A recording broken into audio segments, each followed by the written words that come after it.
Assalamualaikum warahmatullahi wabarakatuh. Perkenalkan, sebelumnya nama saya Muhammad Nadif Farizan. Di sini saya akan menjelaskan materi mengenai hukum bisnis dan juga sistem hukum di Indonesia. Pertama, dimulai dari hukum. Pengertian hukum sendiri adalah peraturan berupa norma dan sanksi yang dibuat dengan tujuan mengatur tingkah laku manusia untuk menjaga ketertiban, keadilan, dan mencegah terjadinya kekacauan. Selanjutnya ialah tujuan hukum. Hukum memiliki tujuan seperti melindungi HAM, menjadi petunjuk dalam pergaulan bagi setiap anggota masyarakat, menciptakan kesejahteraan, ketentraman, kenyamanan dalam kehidupan, dan lainnya. Hukum juga memiliki unsur-unsur, yakni yang pertama mengatur tingkah laku masyarakat, dibuat badan resmi yang berwajib, peraturan bersifat memaksa, dan juga sanksi bersifat tegas. Selain itu, hukum juga memiliki jenis-jenis. Yang pertama ialah hukum publik dan juga hukum privat. Materi kedua ialah hukum bisnis.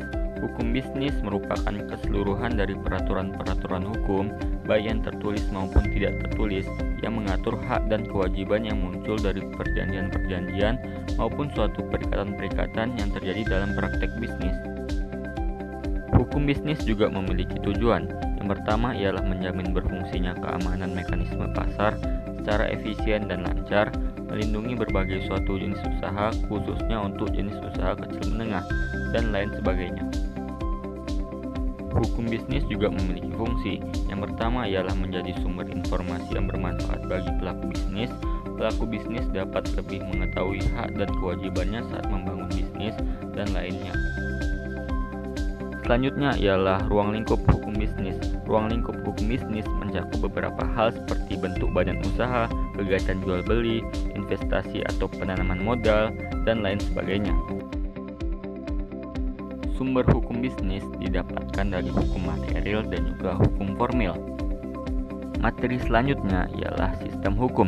Sistem hukum sendiri memiliki pengertian sebagai sebuah tatanan hukum yang terdiri dari beberapa subsistem hukum yang memiliki fungsi yang berbeda-beda dengan lain, di mana untuk mencapai sebuah tujuan yang sama, yaitu terwujudnya keamanan, ketertiban, dan keadilan. Sistem hukum di Indonesia sendiri menganut sistem hukum Eropa kontinental atau civil law. Indonesia merupakan negara hukum. Ini tertuang dalam UUD 1945 pasal 1 ayat 3. Negara hukum yang dianut Indonesia adalah negara hukum yang senantiasa mempertimbangkan segala tindakan pada dua landasan, yakni dari segi kegunaan atau tujuan dan dari segi landasan hukumnya. Baiklah, mungkin cukup sekian penjelasan dari saya mengenai hukum bisnis, dan juga sistem hukum di Indonesia. Terima kasih. Wassalamualaikum warahmatullahi wabarakatuh.